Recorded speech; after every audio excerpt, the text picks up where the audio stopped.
যুগের শাস্তি থেকে নাজাত দান করুন। বারাকাল্লাহু লানা।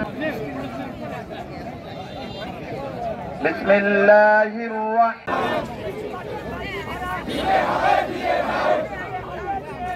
কে কে বলতে চায় সবাই যেন না হয়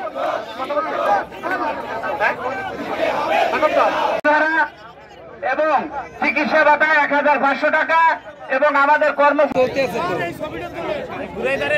20% ধরে দেন একটু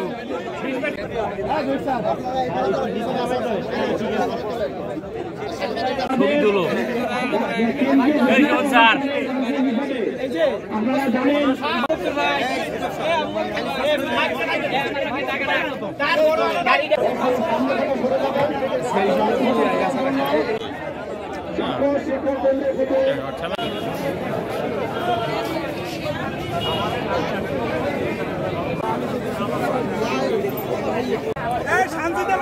আসলে তো আন্দোলন না আইসে আমরা সেলফি তুলতে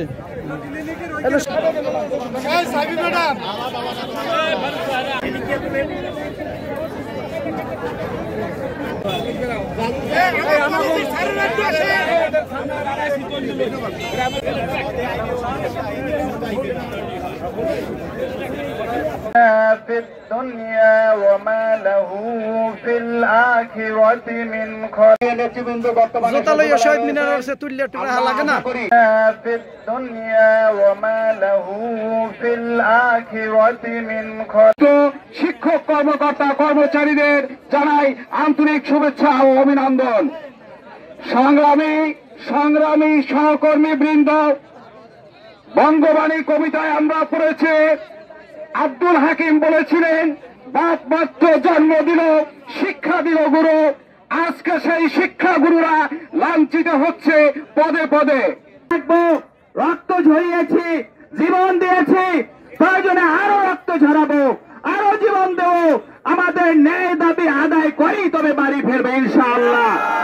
এই ন্যায় সঙ্গত দাবিতে পটুয়াখালীর শিক্ষক সমাজ এখানে সমবেতার মধ্য দিয়ে প্রমাণ করে আমরা ক্ষুব্ধ, আমরা বিক্ষুব্ধ, আমরা কষ্ট পেয়েছি, আমরা মনে ব্যথা পেয়েছি।